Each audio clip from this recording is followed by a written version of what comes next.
Stock మార్కెట్లో invest చేసి మీ డబ్బులు డబుల్ చేసుకోవాలనుకుంటున్నారా? విజయవాడలో జరిగే సుందరరామిరెడ్డి గారి లైవ్ సెమినార్ కి అటెండ్ అవ్వండి. నమస్తే కళ్యాణ్ గారు. జై గారు. నమస్తే అండి. అన్నా చెల్లెళ్ళ ఇష్యూ అండి. చెల్లి మనల్ని కాంటాక్ట్ చేసింది. ఒక 4 ఏళ్ల నుంచి వాళ్ళ అన్నయ్య తనతో మాట్లాడట్లా, కనీసం ఫోన్లో కూడా తను అంటే తిని ఈ అమ్మాయి నెంబర్ చూడగానే కట్ చేస్తున్నాడట. ఆ అమ్మాయి చాలా బాధపడుతోందండి. ఒక్కసారి మీరు మాట్లాడండి మేడం, కళ్యాణ్ గారితో మాట్లాడించండి, అన్నయ్య మనసు ఏమన్నా మారుతుందేమో అన్నట్టుగా తను మనకి మెయిల్ చేసింది. అమ్మాయి పేరు శ్వేత. ఓకేనా, కాల్ చేస్తానండి. ఇంకేం వివరాలు పెట్టలే కదమ్మా? అంటే కొంత పెట్టింది, అది నేను రివీల్ చేయటం కన్నా మీరు మాట్లాడితేనే డైరెక్ట్గా బాగుంటుంది మాట్లాడదాం. కళ్యాణ్ గారు. రైట్, ఓకే, తప్పకుండా. హలో శ్వేత అండి. అవును మేడం, మీరెవరు? నేను జయానండి, అందమైన జీవితం ప్రోగ్రామ్ నుంచి కాల్ చేస్తా ఉన్నాను, సుమన్ టీవీ. నమస్తే మేడం. నమస్తే శ్వేత, బాగున్నావమ్మా? బాగున్నాను మేడం. ఓకే, నాతో పాటు డాక్టర్ కళ్యాణ్ చక్రవర్తి గారు కూడా ఉన్నారు. మరి నువ్వు మెయిల్లో పెట్టిన విషయం డీటెయిల్డ్గా డాక్టర్ గారికి చెప్పు. రైట్, ఒక్కసారి మాట్లాడతల్లి. శ్వేత, గుడ్ ఆఫ్టర్నూన్ అమ్మా. Good afternoon sir. చెప్పు నాన్న, సమస్య ఏంటి? ఏదో మీ బ్రదర్ గురించి ఏదో అని రాసావు. సార్, యాక్చువల్లీ చిన్నప్పుడే మా నాన్న పొలం పనికి వెళ్తూ అక్కడ పాము కాటికి చనిపోయారు సార్. అప్పుడు అమ్మ అన్నయ్య నన్ను పెంచుతూ ఉన్నారు సార్.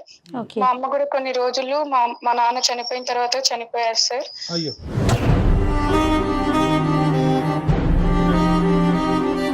మా తల్లిదండ్రులు ఇద్దరు చనిపోయిన తర్వాత మా అన్నయ్య ఎంతో కష్టపడి తన చదువుని కూడా త్యాగం చేసి నా కోసం ఎంతో కష్టపడుతూ నన్ను చదివిపించారు సార్. ఓకే అమ్మా. అన్నయ్య బాధ్యత. నీ వయసు ఎంతమ్మా? ఆ అన్నయ్యకి నీకు సుమారుగా ఏ ఎంత వయసు? గ్యాప్? తల్లిదండ్రులు, ఆ తల్లి అమ్మ కూడా చనిపోయినప్పటికీ ఆ టైం సార్, మా అన్నయ్యకి అప్పుడు 16 సంవత్సరాలు సార్. నీకు నాన్న? నాకు 8 సంవత్సరాలు సార్. బా, గ్రేట్ అమ్మా అన్నయ్య. సూపర్. మా అన్న చదువును కూడా త్యాగం చేసి ఎంతో చిన్నప్పటి నుంచి కష్టపడి పెంచారు. మరి ఫైనాన్షియల్ గా ఎట్లా తల్లి? పొలం ఏదన్నా ఉందా శ్వేత? అప్పుడు ఉన్నింది మేడం. ఇప్పుడు మా అన్నయ్య నన్ను పెంచడం కోసం బిజినెస్లు చేస్తూ ఇలా జరుగుతూ అన్ని లాస్ అయింది. ఏం చేస్తుంటాడు అన్నయ్య?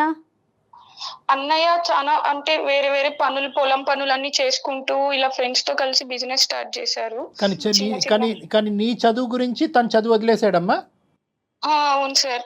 నా చదువు కోసం నన్ను ఈ సొసైటీలో మంచిగా పెంచడం కోసం, అమ్మా నాన్న లేని లోటు తీర్చడం కోసం, నా ఆనందం కోసం తన ఆనందాలన్నీ వదులుకున్నాడు సార్. నీ చదువు అయితే స్మూత్ గానే కొనసాగిందమ్మా? ఇంటర్ అయిపోయి బీటెక్ సెకండ్ ఇయర్ వరకు మంచిగానే చదువుతూ వచ్చాను సార్. ఓ, ఓకే, బీటెక్. ఆ ఫీజులన్నీ కూడా, కాలేజ్ ఫీజులన్నీ కూడా అన్నయ్యే? మ్యామ్, ఇప్పుడు నేను మా అన్నయ్యకి చాలా దూరంగా వచ్చి బతుకుతున్నాను మ్యామ్. అంటే ఎట్లా? అర్థం కాలేదు తల్లి. చదువు అయిపోయిందా నీది? ఇప్పుడు చదువు అయిపోయి నేను మంచిగా జాబ్ చేస్తున్నాను. ఓకే. దీనికన్నా ముందు జరిగిన కొన్ని సంఘటన వల్ల నేను మా అన్నయ్యకి చాలా దూరం అయ్యాను. ఏమైందమ్మా? అంత ప్రేమగా చూసిన అన్నయ్యకి నీకు మధ్యలో అంటే ఏం జరిగింది? మా అన్నయ్యకి అప్పులు పాలవ్వడం వల్ల నేను మా అన్నయ్యకి చాలా హెల్ప్ చేయాలని ఎన్నో జాబ్స్ వెతుక్కున్నాను. Okay, okay. అంటే చదువుకుంటూ జాబ్స్ చేయాలనుకున్నావమ్మా? అవును సార్, చదువుకుంటూ జాబ్స్ చేయాలనుకున్నాను. తప్పులేదు. అవన్నీ కుదరని పరిస్థితిలో నేను ఒక తప్పుడు మార్గాన్ని ఎంచుకున్నాను. అంటే ఏంటమ్మా? అది కాల్ గర్ల్ గా నేను పని చేయాలనుకున్నాను సార్.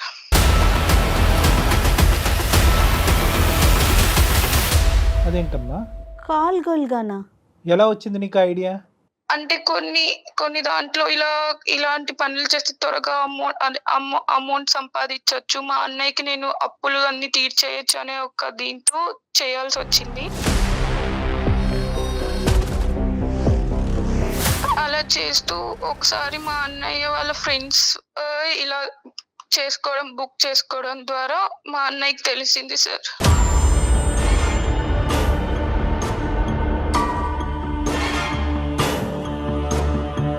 ఏంటమ్మా, మీ అన్నయ్య వాళ్ళ ఫ్రెండ్స్ నిన్ను బుక్ చేసుకున్నారా? అంటే ఏంటి, నువ్వు అంటే ఏమైనా వెబ్సైట్ లాంటిదా అది? ఏంటది? లేదు సార్, ఇలా మాకు కొంతమంది మా నెంబర్స్ ఇస్తారనమాట, ఇలా కావాలి అనుకున్న వాళ్ళకి. అలా జరిగింది. అప్పుడు మా అన్నయ్య ఫ్రెండ్స్ చూసి ఇలా మీ చెల్లి ఇలాంటి పనులు చేస్తాంది అని చెప్పారు. ఏం మాట్లాడమంటావు తల్లి? తప్పు లేదమ్మా, మరి ఆయన బాధపడటంలో తప్పేమన్నా ఉందా? నిజంగా బిజినెస్ పరంగా లాసెస్ వచ్చి ఫైనాన్షియల్లో ఊబిలో కురిగిపోయినా అతను నిన్ను కాపాడుతున్నాడు, నీ చదువును కాపాడుతున్నాడు, నీ వ్యక్తిత్వాన్ని కాపాడుతున్నాడు, నీ భవిష్యత్తును కాపాడుతున్నాడు. కానీ నిజంగా మా అన్నయ్య అంత కష్టపడుతుంటే చూడలేక ఈ అప్పులు అనేది లేకుండా ప్రశాంతంగా బతకాలని అలా తప్పుడు మార్గం ఇప్పుడు ఎంచుకున్నాను సార్. డబ్బు లేకపోయినా కూడా ఏదన్నా అడుగు తిన్నా బతుకుతాడు, నిన్ను కాపాడుకుంటూ చూసుకుంటాడేమో కానీ నేను చిన్నప్పటి నుంచి తల్లి లేని తండ్రి లేనట్లు లోటు తీరుస్తున్న నా చెల్లెని ఈ స్థాయి వరకు తీసుకొచ్చి ఆఖరికి నా చెల్లెల ద్వారా వ్యాపారం జరుగుతుందా అనేటటువంటి మాటని ఏ అన్నయ్య జీర్ణించుకుంటాడమ్మా? నువ్వే చెప్తున్నావు తప్పుడు మార్గం అని. తెలిసి అంటే అంటే మీ కాలేజీలో ఆ మార్గంలో వెళ్ళిన వేరే అమ్మాయిలు ఉన్నారా? అలా ఏం లేదు సార్, నేనే ఇలా చేస్తే త్వరగా ఎలా అప్పులని వస్తుందమ్మా తీర్చేయొచ్చు. ఆ ఐడియా? ఎలా వస్తుంది అంటే ఎక్కడన్నా విన్నావా నువ్వు? ఎవరన్నా ఫ్రెండ్స్ నిన్ను ప్రోత్సహించారా?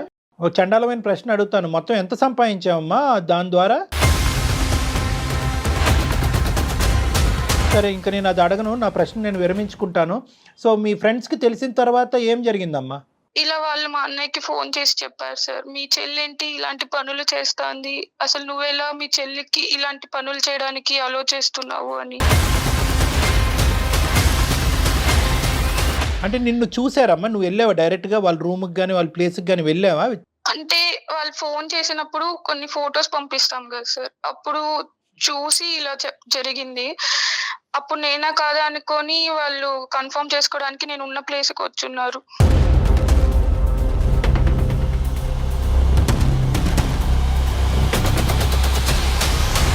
తల్లి ఏం మాట్లాడాలో అర్థం కావట్లేదు బంగారు తల్లి. ఏమమ్మా ఇదంతానే, ఇంత చండాలమా? సరే, ఇప్పుడు అన్నయ్యకి చెప్పిన తర్వాత అన్నయ్య రియాక్షన్ ఏంటమ్మా?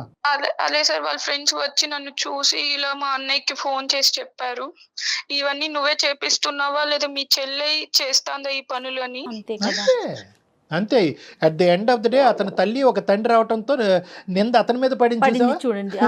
అతని తల్లి తండ్రి మీ అన్నయ్య నింద చూసావా? అరే నువ్వు ఫైనాన్షియల్ ఊబిలో కూరుకుపోవటం వల్ల నువ్వు ఇటువంటి వ్యాపారం నడిపిస్తున్నావు అని అడిగారు చూసావా? అంటే నిన్ను ఏ స్థాయిలో నమ్ముతున్నారో తప్పు మీ అన్నయ్య నెత్తి మీద వేశారు. మా అన్నయ్య వెంటనే ఫోన్ చేసి ఎక్కడున్నావు, ఏం చేస్తున్నావు అని అడిగారు సార్. కానీ నమ్ము ఉండడే మీ అన్నయ్య ఇలా ఫ్రెండ్స్ చెప్తుంటే? అదే సార్, నమ్మలేదు. కాకపోతే ఒక కన్ఫర్మేషన్ కోసం ఫోన్ చేశాను. నేను అదే టైంలో కాలేజ్ లో ఉన్నాను, ఇలా చదువుకుంటున్నాను అని చెప్పాను. అప్పుడు సడన్ గా వీడియో కాల్ చేయమంటే నేను చాలా సార్లు కట్ చేశాను సార్. అప్పుడు మా అన్నయ్య డైరెక్ట్ గా ఇట్లా వచ్చి చూసేసరికి ఆ రోజు నుంచి ఇప్పటి వరకు నాతో మాట్లాడటం లేదు. అంటే మాట తెగిపోయింది, బంధం తెగిపోయింది, ఆర్థిక సహాయం అన్నీ తెగిపోయినాయమ్మా ఇంకా అక్కడితో తెగిపోయింది సార్. ఇప్పుడు ఏం చెప్పమంటావు మాకు? ఏ విధంగా ఏ అన్నయ్య మనసు మాత్రం చల్లారుతుంది? అలా కాదు సార్, 4 సంవత్సరాల నుంచి నేను మా అన్నయ్యతో మాట్లాడడానికి రాఖీ పండగ రోజు కూడా వెళ్ళాను. ఆ రోజు కూడా నేను మా అన్నయ్యకి ఇట్లా రాఖీ కడదామని వెళ్తే, నువ్వు నా ఇంట్లో అడుగు పెట్టద్దు, పెడితే కిరోసిన్ పోసుకొని చనిపోతానన్నారు సార్.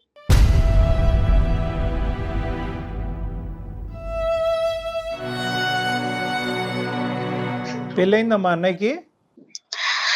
ఇంకా అవ్వలేదు సార్, తెలియని వయసులో చేశాను సార్. కానీ ఇప్పుడు అది తెలియని వయసు కాదమ్మా. అదే చేయాలని తెలిసింది కదా నీకు. తెలియని వయసులో నువ్వు చేసినా ఏ పని చేయకూడదో ఆ పని చేసావు కదా తల్లి, దాన్ని అలా సమర్థించుకోకు.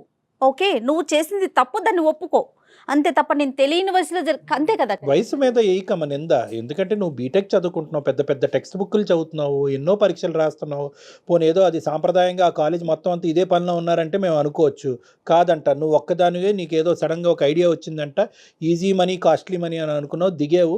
పోనీ ఒక్కసారి దిగిన తర్వాత తప్పు తెలుసుకుని చంపలేసుకుని ఈ చండాలని డబ్బులు నాకు వద్దు అని అనుకుంటే సరిపోయి ఉండేది. మీ అన్నయ్య ఫ్రెండ్స్కి దొరక్కపోతే ఇప్పటికీ కూడా నువ్వు ఇదే వ్యాపారంలో ఉండేదానివేమోగా. తప్పుగా అనుకోద్దామా నా మాటని? అలా కాదు సార్, మనీ వస్తే నేను మా అన్నయ్యకి హెల్ప్ గా ఉంటాను. నీ మనీ చల్లంగా ఉండే, మనీ కోసం ఏం చేస్తారే తల్లి, ఎలాంటి పనులు చేస్తారు? నువ్వు డబ్బులు తీసుకెళ్ళి మీ అన్నయ్యని బిజినెస్ అనేటటువంటి ఒత్తిడిలోంచి బయట వేస్తావు, కానీ ఎక్కడి నుంచే డబ్బులు వచ్చినాయి అని చెప్పే ధైర్యం ఉందా నీకు? చెప్పగలుగుండేదానివా అప్పుడు అన్నయ్య ఈ పద్ధతుల ద్వారా నాకు ఈ డబ్బులు సంపాదించిందని? లేదు సార్, అంత ధైర్యం లేదు సార్. సరే ఇప్పుడు మాకు చేయటానికి ఏంటమ్మా, అన్ని ప్రయత్నాలు జరిగినాయి, మీ అన్నయ్య చల్లబడట్లేదు, నాకు మళ్ళీ మా అన్నయ్యతో బాండింగ్ కావాలి అని నువ్వు మమ్మల్ని కోరుకుంటున్నావు, దానికి మేము మీ అన్నయ్యని సంప్రదించాలా? అవును సార్, ఒక్కసారి మా అన్నయ్యకి మీరు కాల్ చేసి మాట్లాడండి సార్ ప్లీజ్. అతను మాట్లాడకపోవచ్చు. ఏం కళ్యాణి గారు, ఆవిడ ఫోన్ ఎత్తదా? నువ్వు చేస్తావా తల్లి, ఫోన్ చేస్తావా శ్వేత? నా నెంబర్ తెలిస్తే అసలు మాట కట్ చేసేస్తారు మేడం. ఒక్కసారి నేను మీకు నెంబర్ పెట్టాను కదా మ్యామ్, దాంట్లో నుంచి మీరే ట్రై చేయండి ప్లీజ్ మ్యామ్. సరేనా, ట్రై చేస్తారు, కానీ కళ్యాణ్ గారు చెప్పండి, అంటే తను పాజిటివ్ గా తీసుకోవచ్చు, ఇప్పుడు తీసుకోకపోవచ్చు. ఏంటంటే 2 థింగ్స్ అమ్మా. ఒకటి, అతను యాక్సెప్ట్ చేసి అన్ని అర్థం చేసుకుని దయదలిచి క్షమించి ముందుకొస్తే అది ఒక ఎత్తు, నువ్వు అన్న కోరిక ఫలిస్తుంది, అందమైన జీవితం ద్వారా మీ అందరం చాలా హ్యాపీగా ఉంటాం. ఒకప్పుడు ఫలించకపోతే కనుక ఇప్పుడున్న పరిస్థితే కంటిన్యూ అవుతుంది, దానికి మించిన నష్టం అంటూ ఏమీ జరగదు. అంటే అతని పని అతను చూసుకుంటాడు, నీ పని నువ్వు చేసుకోవాలి. అర్థమైందమ్మా?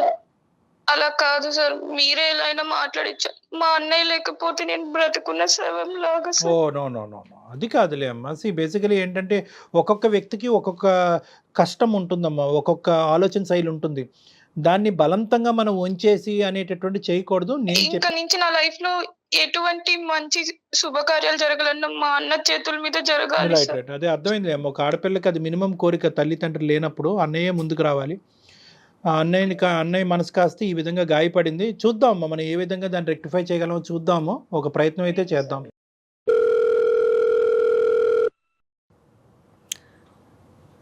హలో హలో, మనోజ్ గారండి? అవునండి, ఎవరు? నమస్తే అండి, నా పేరు జయ, నేను అందమైన జీవితం ప్రోగ్రాం నుంచి కాల్ చేస్తున్నాను. నాతో పాటు డాక్టర్ కళ్యాణ్ చక్రవర్తి గారు కూడా ఉన్నారు. ఓకే, నమస్కారం అండి. నమస్తే అండి. మీకు తెలియకుండా, అంటే మీ పర్మిషన్ లేకుండా మిమ్మల్ని నేను కాల్లోకి తీసుకున్నానండి. మీతో పాటుగా ఇప్పుడు కాన్ఫరెన్స్లో మీ సిస్టర్ శ్వేత కూడా ఉన్నారు. తను చాలా చాలా బాధతో, నాకు చనిపోవాలనిపిస్తోంది అన్న ఒక బాధతో మాకు మెయిల్ చేసింది. సో దాంతో ప్లీజ్ ఒక్క నిమిషం. నాకు 4 years బ్యాకే ఒక చెల్లి ఉండేది, చనిపోయింది.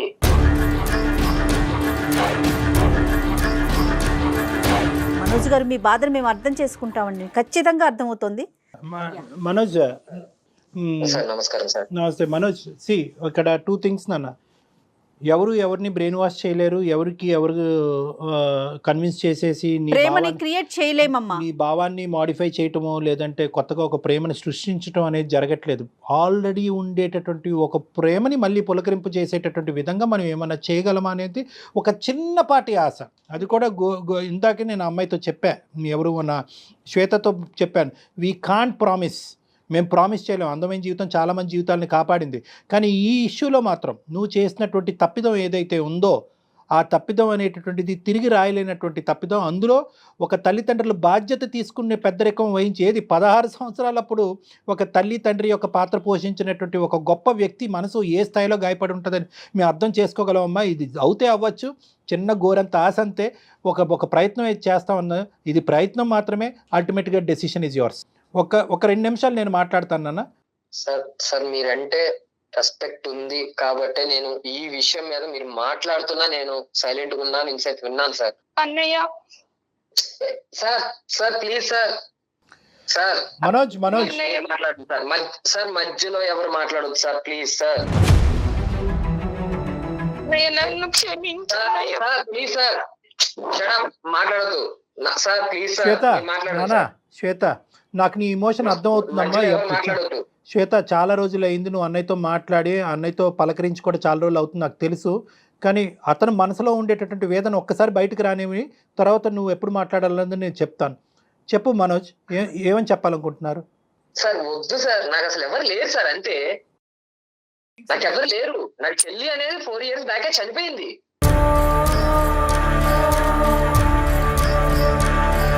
నాకు ఎవరు లేరు, నేను ఒంటరి వాడిని. అన్నయ్య మధ్యలో ఎవరైనా మాట్లాడారంటే మాత్రం కాల్ కట్ చేస్తాను సార్. శ్వేత, నువ్వు ఒక్క 2 seconds ఆగినా ప్లీజ్ కైండ్లీ. నేను ఎందుకంటే ఇది మేము ఇంతకుముందు డీల్ చేసినటువంటి కేసెస్ లాంటిది కాదు. ఎందుకంటే కనుక ఇదేదో 5 నెలల్లో 6 నెలల్లో అవ్వలేదు మీ ఇద్దరి మధ్యన. ఆల్మోస్ట్ అతను ఫిక్స్ అయిపోయాడు మానసికంగా. ఏంటంటే ఈ బంధం తెగిపోయింది, అమ్మా నాన్న లేరు, ఇప్పుడు చెల్లి కూడా లేదు అనే కాన్సెప్ట్లోకి అతను వచ్చేసాడు. కాబట్టి లేదు, చెల్లి అనేటటువంటి ఆమె ఉంది, కేవలం ఒక తప్పు చేసింది. మనుషులు అనే వాళ్ళు తప్పులు చేయటం సహజం. మానవతా దృక్పథంతో క్షమించడం అనేటటువంటిది కూడా ఇంపార్టెంట్ అనే అంశం అతని బ్రెయిన్లోకి వెళ్ళాలి అంటే ఒక్క 2 నిమిషాలు నేను అతనితో మాట్లాడాలమ్మా. Shweta please. Okay sir. Manoj నేను ఒక కాన్సెప్ట్ మాట్లాడతాను, ఆ కాన్సెప్ట్ నీకు అర్థమవుతే ఓకే, వెల్ అండ్ గుడ్, కాకపోతే నాకు చెప్పు నాన్న.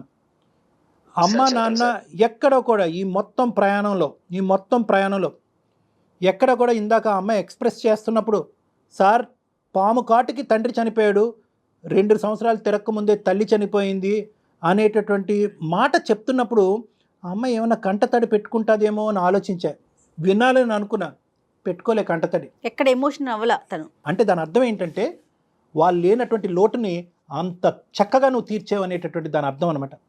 ఎక్కడ కూడా అమ్మాయి నీ గురించి ఒక్క డిస్రెస్పెక్ట్ఫుల్ వర్డ్ చెప్పలేదు తెలుసా. తల్లిదండ్రులు లేనటువంటి లోటు తీర్చేవని అంది. ఆ అమ్మాయి గురించి నీ జీవితాన్నే త్యాగం చేసావు, నీ చదువునే ఆపుకుని అతి పిన్న వయసులో బిజినెస్లు చేసి బిజినెస్ సక్సెస్ అవ్వకపోతే ఒక బిజినెస్లోకి దుంకి ఫైనాన్షియల్గా ఇరుక్కుపోవడంతో అరే మా అన్న నన్ను ఇన్ని సంవత్సరాల పాటు నా గురించి బాధపడ్డాడు, ఏ పద్ధతిలో వెళ్ళింది నీ చెల్లి అనేది తర్వాత మాట్లాడుకుందాం, కానీ తన ఉద్దేశాన్ని ఈరోజు మనం అర్థం చేసుకుందాం. ఒక్కసారి 2 నిమిషాలు నా మాట విని మనోజ్, ఉద్దేశం ఒక్కటే చూద్దాం. కాన్సెప్ట్ ఇందాక నుంచి కాన్సెప్ట్ అంటున్నాను కదా, కాన్సెప్ట్ ఏంటంటే ఉద్దేశం. అరే ఇన్ని రోజులు బట్టి అన్ని త్యాగం చేసి కష్టపడేటటువంటి నా అన్నయ్యకి నేను ఏమీ చేయలేనా? అప్పుల భారాన్ని కూరుకుపోయి నేను చనిపోవాలి, నేను ఉరి తీసుకుని చచ్చిపోవాలి, బతకలేను అనేటటువంటి అన్నయ్యకి ఒక జీవనాధారం పోయాలి అనేటటువంటి ఒక పెద్ద ఉద్దేశంతో ఒక చెల్లి చేసినటువంటి తప్పులు చేస్తావు నాన్న, నేను చేస్తాను తప్పులు, నువ్వు చేస్తావు తప్పులు, ఈ అమ్మాయి చేస్తుంది తప్పు, ఆ తప్పు చేసి రియలైజ్ అయిందా లేదా? తను తప్పు చేయలేదు, నన్ను చంపేసింది అంతే.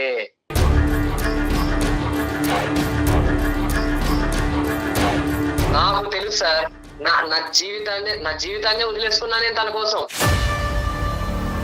తను తప్పు చేసింది కాబట్టి తన మనసులో చచ్చిపోయింది అనే మాట అంటున్నావు. దయచేసి మీ భవిష్యత్తు కోరుతూ మీ ఆలోచనని మీ జీవితాన్ని కాపాడేటటువంటి 2 పెద్దవాళ్ళు ఉన్నారు, దయచేసి ఆ పదం పదే చచ్చిపోయింది అని అనకనన్నా, ఎందుకంటే ఆ అమ్మాయి నిజంగా చచ్చిపోవాలనుకుంటుంది.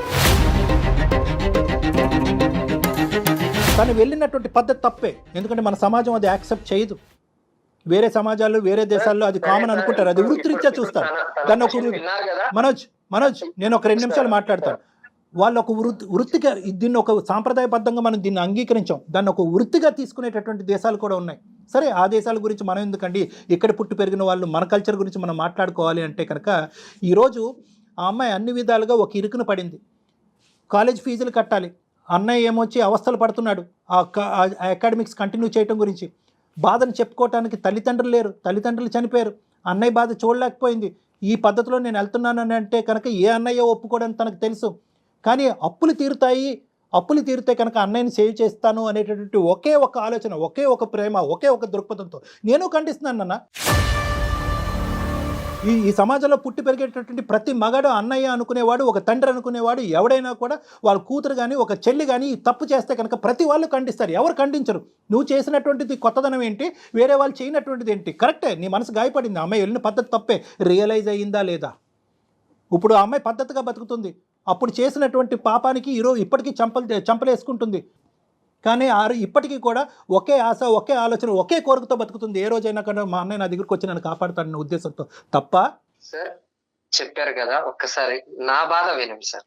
చిన్నప్పటి నుంచి పొరపాటు కూడా అమ్మా నాన్న లేరు అనేది కొంచెం కూడా కలిగించకుండా పెంచాలి అనే ఉద్దేశంతో నా జీవితాన్ని కూడా వదిలేసుకున్నాను నేను. అది తల్లిదండ్రులు లేకుండా ఒక ఆడపిల్లని పెంచడం ఎంత కష్టమో మాకు తెలుసమ్మా మనోజ్, మాకు తెలుసు, మేము అర్థం చేసుకుంటున్నాం దాన్ని. ఆ అమ్మాయి కూడా అర్థం చేసుకుంది. ఇప్పుడు మేడం వినండి, శ్వేత కూడా అర్థం చేసుకుంది మనోజ్. అక్కడ ఇంకోటి ఎంత ఇక్కడ చూసుకున్నానో బయట సమాజంలో కూడా పేరెంట్స్ లేకపోయినా అరే ఏం బతుకుతున్నారా ఈ ఇల్లు అని అనిపించుకోవాలని తను చదువుకుంటే మంచిగా సెటిల్ అయితే అంటే ఇక్కడ తను సెటిల్ అయిందంటే నేను హ్యాపీగా ఉన్నట్టే. ఇంకా అలాంటిది సొంత నా ఫ్రెండ్సే ఏరా దగ్గరుండి నువ్వు బిజినెస్ చేపిస్తున్నావా నీ చెల్లి చేత అని అడిగారు.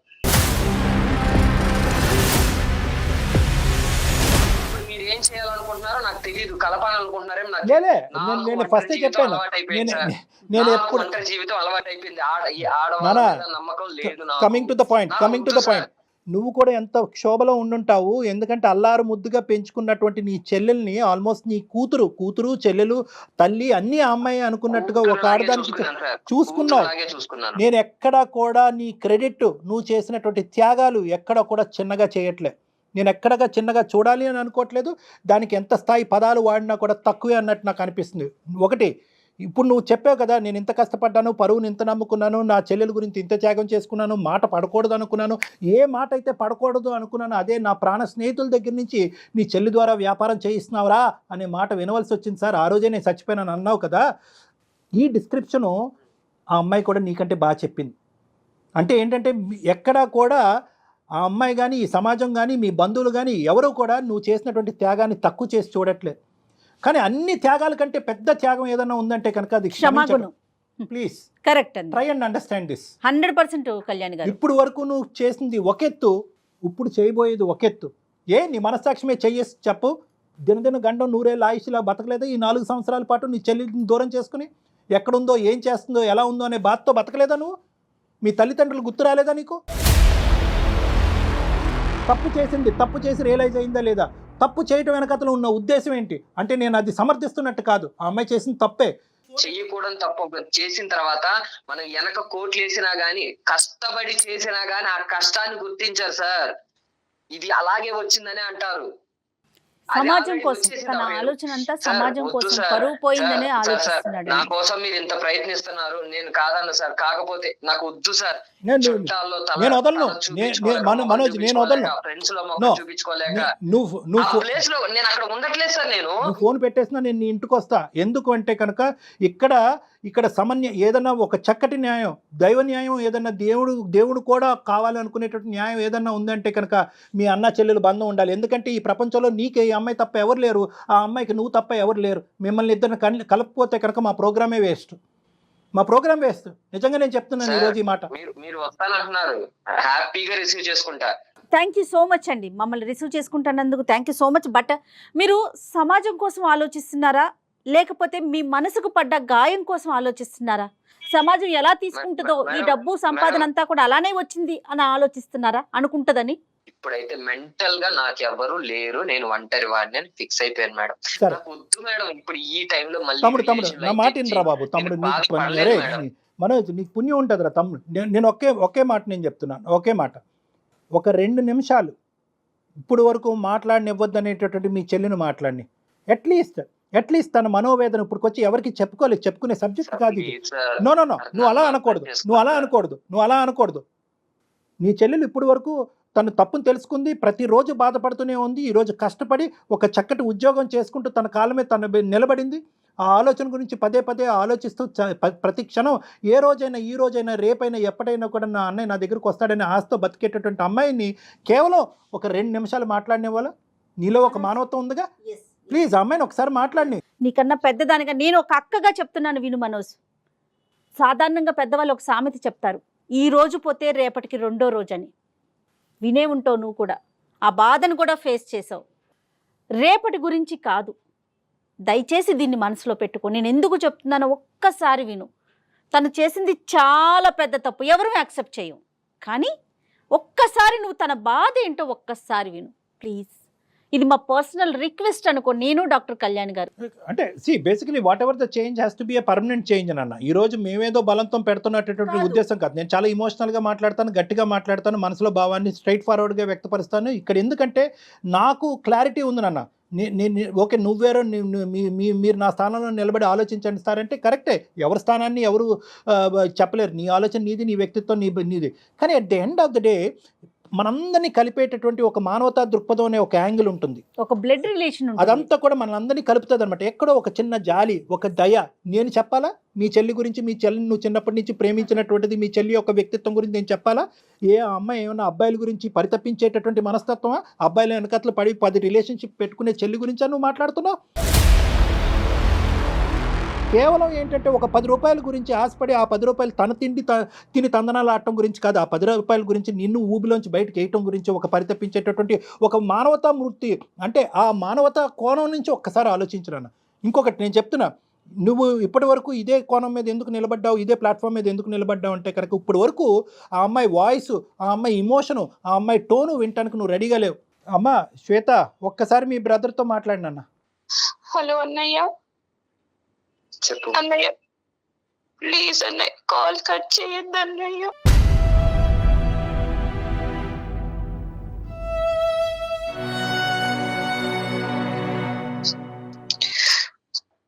నాకు మాట్లాడడం లేదు అన్నయ్య. నానొద్దు అన్నయ్య ప్లీజ్ అన్నయ్య. నేను చేసింది చాలా పెద్ద పాపం.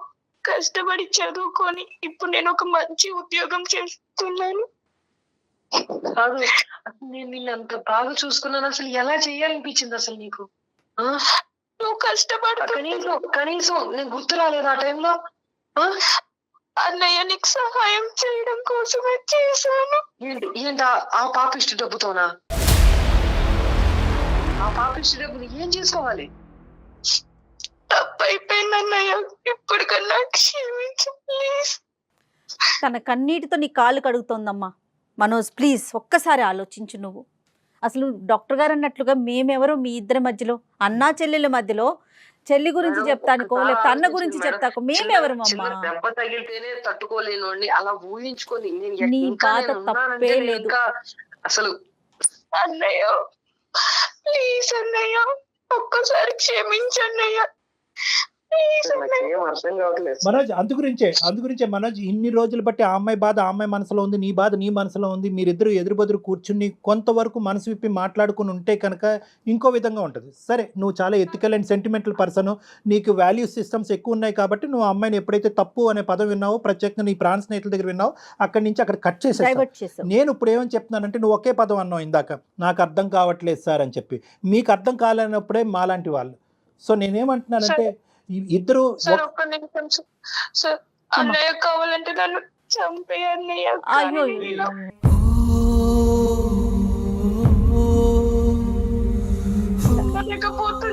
ఏమ్మా చంపుకోవటానికమ్మా ఇదంతా బతుకుండేది ఈ సమాజంలో. ఏమ్మా మాట్లాడుతాను, తను ఏడిస్తే నాకు ఏదోలా ఉంది. అదే ప్రేమ అంటే మా మనోజ్, ఇదే ప్రేమ. దూరం నా వల్ల కావటం లేదు. లేదు నాన్న, నేను ఒకే మాట చెప్తున్నాను మనోజ్, నీ మనసులో ఇప్పటికీ కూడా ప్రేమ దాగుంది. ఈరోజు ఈ అమ్మాయి తన బాధతో మాకు ఫోన్ చేసింది, నువ్వు నీ బాధతో ఎవరికి చెప్పుకోలేకపోయావు. ఇప్పటికైనా కూడా మీ ఇద్దరిలో ఒక ఆలోచన వచ్చింది అని నాకు అనిపిస్తుంది. ఒకరినొకరు క్షమించుకుంటూ ముందుకెళ్ళాలి. ఎందుకంటే ఆ అమ్మాయి ఏమంటుందంటే, గత ఏదైతే పోయిందో అది పోయింది సార్. నేను చేసినటువంటి పాపానికి, నేను చేసినటువంటి పాడు పనికి నేను శిక్ష అనుభవించాను. ఇక ముందైనా కూడా నేను బ్రతుకుండాలంటే నా జీవితంలో ఒక ఆడపిల్లగా కొన్ని కార్యక్రమాలు ఉన్నాయి. ఆ కార్యక్రమాలు పెద్ద దిక్కు మా అన్నయ్య ముందుకొచ్చి చేయాలని చెప్పి ఒక చిన్న కోరిక. కార్యక్రమాల కన్నా కూడా కళ్యాణ్ గారు ముందు తల్లి తండ్రి తానే కదా. At the end of the day concept ఏంటి? ఇద్దరి మధ్యన ప్రేమ ఉంది, ఒకరికొకరు త్యాగం చేసుకున్నారు అనేటటువంటి ఆలోచన. ఎటొచ్చి తను వెళ్ళిన పద్ధతి తప్పు, నువ్వు వెళ్ళినటువంటి పద్ధతి కరెక్ట్. తన తప్పు తెలుసుకుంది కాబట్టి ఈ బాధను ఇక్కడితో ఆపేద్దాం, మనం ఈ గొడవని ఇక్కడితో ఆపేద్దాం. మీ ఇద్దరు మీ బంధం మళ్ళీ ఇది అవ్వాలి, మళ్ళీ బాండ్ అవ్వాలి, మళ్ళీ హ్యాపీగా ఉండాలి. నీ చేతుల మీదుగా మీ చెల్లి యొక్క పెళ్లి జరగాలి. తన భవిష్యత్తు అంతా కూడా నీ చేతుల మీద నిలబడాలి. నీకొక జీవితం ఏర్పడాలి, తనకు ఒక జీవితం ఏర్పడాలమ్మా. ఓకేనా మనోజ్? ఒకసారి కలవండి. నాకు ఇంకా మీ ఆలోచనలో చిన్న సందేహం ఉంది, కానీ మీరు సైలెంట్ అయ్యారు అంటే కనుక మీరు ఆలోచిస్తున్నారు అనేది నాకు ఒక నమ్మకం వచ్చింది. ఓకేనా మనోజ్? రండి శ్వేత, నువ్వు కూడా రామ్మా. నేను చెప్తాను, డేట్ అండ్ టైం చెప్తారు జయ గారు, అప్పుడు వచ్చి కలవండి. ప్లీజ్ సార్, మీ ముందరే క్షమించాలని చెప్పమనండి సార్. అదంతా ఇమీడియట్ గా ఆగమ్మా, కొంత టైం తీసుకొని. అట్లీస్ట్ ఇప్పుడు వరకు నువ్వు మాట్లాడటానికి కూడా అవకాశం ఇవ్వనటువంటి ఒక వ్యక్తి ఈ రోజు ఆలోచిస్తున్నాడు మాట్లాడకుండా. నా దగ్గరకు రండి, మీ ఇద్దరుని మనం మాట్లాడుకుందాం. ఏం తల్లి? తప్పకుండా వస్తాను sir. Thank you sir. Thank you madam. Thank you మా, థ్యాంక్ యూ.